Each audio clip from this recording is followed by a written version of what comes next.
عليكم. اليوم غادي ندير معكم واحد الوصفه ديال السمك في الفرن، سمك الدبدوب. هي السمكه باقا جديده مغسوله ناضيه غزاله، يعني ما يعني قلت انا اليوم غادي نشاركها معكم. علاش لا؟ غير هاد السمكه غادي نديرها بواحد الصلصه ولا واحد الماريناد ولا واحد الشرموله تتكون سخونه شويه. هاد الصلصه باش ما نكثرش عليكم غادي نحتاجو فيها الفلفله حمراء، غادي نحتاجو القزبر فقط، ما كاينش معدنوس، غير القزبر طبيعه الحال راه مغسول. غادي نحتاجو الثومه،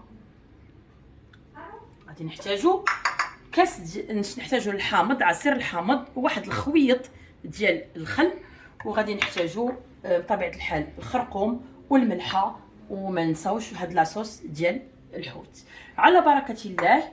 دابا غادي نبداو الطريقه ديال التحضير، كيفاش هاد العناصر كامله اللي قلت لكم غادي نطحنوها وغادي نصاوبوا هاد لاماريناد، وغادي تلاحظوا معايا كيفاش غادي ندير ليها. غادي نزول هاد الحوته بعدا نحيدها من هنا، غادي نصاوب معاكم هاد لاصوص. غادي نشد هاد الفلفله، هادشي راه كلشي غادي يطحن. وعلاش درنا الفلفله حمراء؟ حيت الفلفله حمراء تعطي اللون.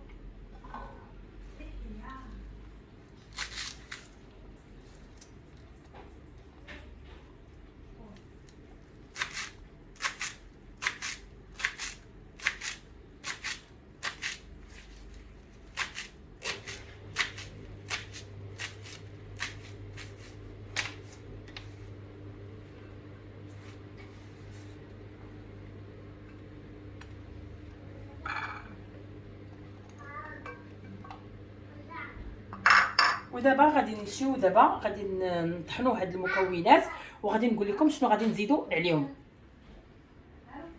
دابا هاد المكونات اللي قطعناهم غادي نحاولوا باش نطحنوهم مزيان.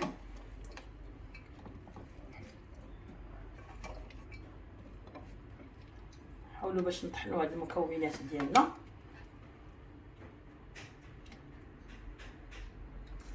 قلت لكم شنو غادي نديروا. غادي نديروا الخرقوم شويه، خويط ديال الخل، غادي نديروا الحامض، وغادي نرجعوا بعد قليل.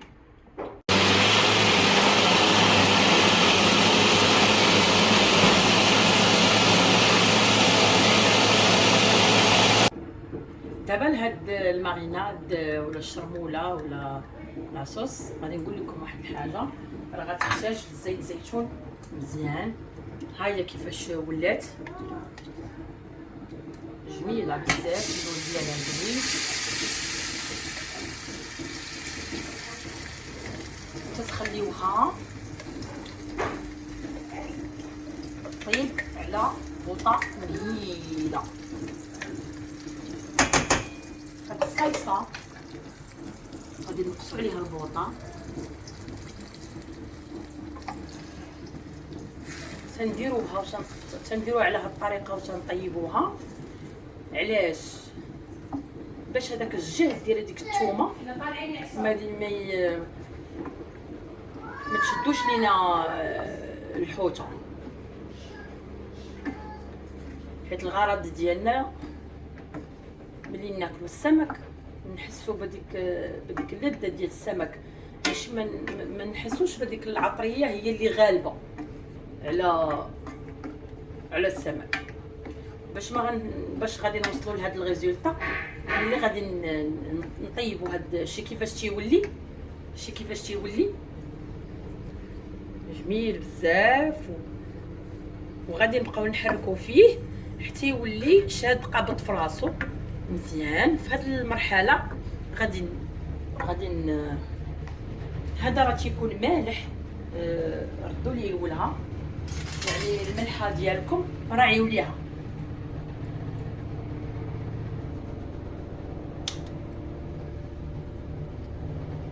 ما قطعتوش قبيله. غادي نزيدو هاد لاصوص ها ديال السمك، تيعطيه واحد اللذه زوينه، يعني ما تتفهماش هذيك اللذه منين جات. وغادي نخليوه بحال ما هكا. الا بانت لكم المليحه ولا بان لكم ديك لاصوص خاص، يعني غادي نصحوا الذوق ديالنا وغادي المهم غادي نخليوه بهذه الطريقه. انتم شفتوا كيفاش حصلنا عليه بهذه الطريقه.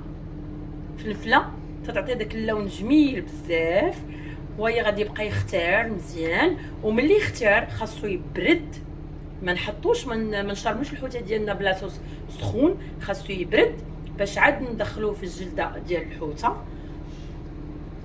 وانتم غتابعوا معايا المراحل.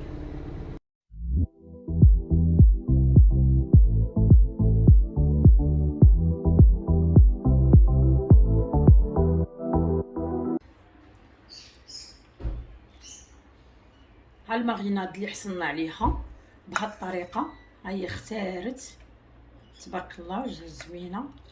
دابا غادي نحطوها باش غادي نحتاجوها في تتبيله السمك وفي السلطه اللي غادي تشاهدوا معنا دابا.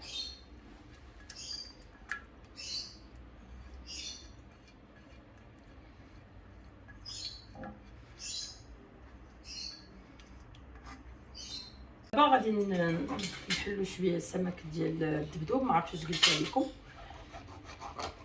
هذا النوع اللي اختاريته هو سمك الدبدوب.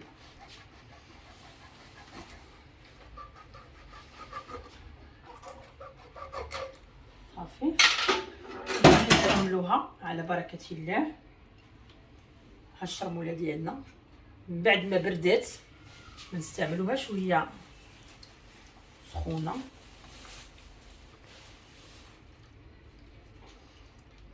خاصها تكون ملحه زوينه لان الحوت تيكون مسوس. يلا تواتيه دخلوا معاها شويه هنا.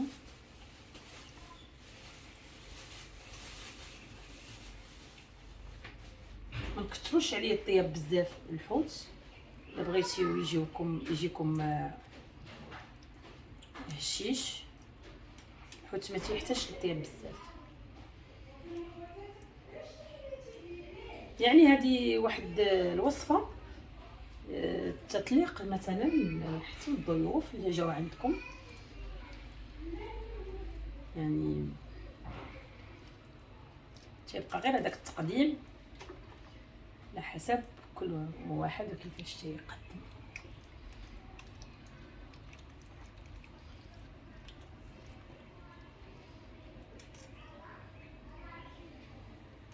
غادي نرافقوها مع السلطه اللي هي غادي طيب. هاد السلطه غادي طيب وغادي تشوفوا معايا.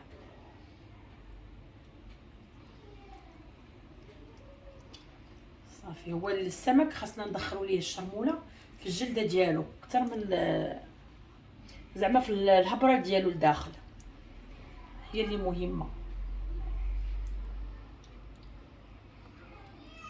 صافي غنكتفيو بهذا الشيء غتمشيو معايا للفرن باش نحطوا السمكه ديالنا. نحطوا السمكه ديالنا في الفرن ونتلاقاو بعد قليل.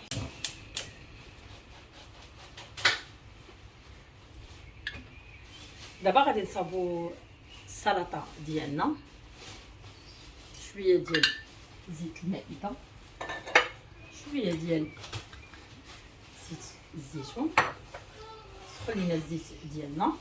غادي نحطوا الفلفله حمراء والفلفله خضراء وغادي نشحروا مزيان. ومن بعد غادي نسوطيو الخضر ديالنا اللي قطعتهم بهذه الطريقه هانتوما. خيزو والكورجيت شنو تتقولوا ليه، مكور، ما عرفتش شنو اسمه، عنده شي سميه واحده اخرى. من بعد تنحتاجو الفيرميسيل اللي هو سبق لي مرقداه دابا في الماء، غادي غير نصفيه. وغادي نحتاجو كذلك لهاد السلطه غنحتاجو الشامبينيون اللي حتى هو غسلته، الزيتون، وغادي نضيفو واحد اللمسه ديال الزنجبيل الاخضر تعطيه واحد المذاق. ومن طبيعه الحال هاد المكونات كامله غادي ندخلو فيها هاد الشرموله اللي صاوبنا ولا شفنا. وغادي نضيفو الماء ديال الكرافيت. ولا شفنا عاوتاني داك بغينا المرقه تلبى لينا وتولي مزيانه، نضيفو الكرافيت ما فيها باس. وتابعوا معايا.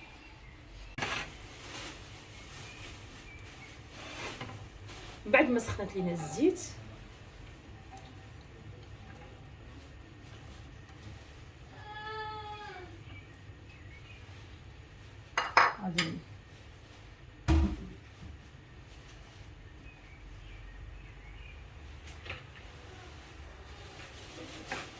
غادي نخليو هادشي يتشحر، وديك الساعه نكملوا التتبيله ديالنا. هنا درت الفلفله ديالي تشحرات شويه.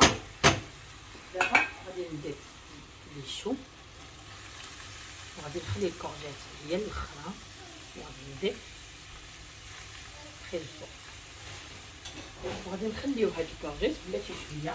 الكورجيت ما ساهلش فيها بزاف، غادي نحركو هادشي حتى يطيح شي شويه. ابخي نزيدو عليه الصلصه عفوا، غنزيدو عليه الشعريه، السيمون. نسيمو هادشي ان شاء الله حتى يطيح شي شويه. دابا غادي نصاوبو ما بين هاد الكور اللي هبط لنا باش نزيدو المكونات الاخرى، يعني باش ما نضيعوش الوقت. دابا غادي نصاوبو الصلصه اللي غادي ترافق لينا هاد الحوته. الصلصه بطبيعه الحال غادي نديرو شويه ديال الماريناد، غادي نضيفو واحد الكروفيت، غنضيفو ليها الكروفيت بلاتي بعدا هاد الصلصه.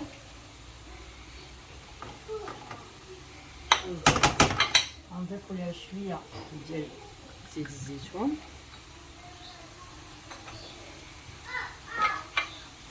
وغادي نضيفو ليها هاد الكرافيت اللي سبق نقينا. انا ما درتش بزاف ديال الكرافيت حقاش ما اللي ما تياكلوش بزاف. وغادي نضيفو ليها واحد النسمه ديال سكينجبير خضر، يعطيها واحد اللون زوين. صافي، وغنبداو نحركوه جماعه. نزيدو هنا نقصو عليها البوطه شويه على المهل، ونخليو هاد الكرافيت ديالنا يتشحر على خاطر.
شاركت معكم اليوم. ها هي وجدات خرجتها من الفران. زينتها بشويه ديال الكروفيت اللي صبت هاد الصلصه. هاد الصلصه ديال الكروفيت بالماء ديال الكروفيت اللي سبق لي كنت وجدت، وبالصلصه اللي شرملنا بها اللي صابناها الحوت ديالنا، ورافقته بواحد السلطه سخونه يعني بالفيرميسيل والخضر المتنوعه كيف شفتوا معايا. تنتمنى هذه الوصفه ديال اليوم تكون عجباتكم وراقتكم. ما تنساوش ديروا لي لايك وابوني وتبارطاجيو الفيديو ديالي مع الاصدقاء والاحباب. الى وصفه اخرى ان شاء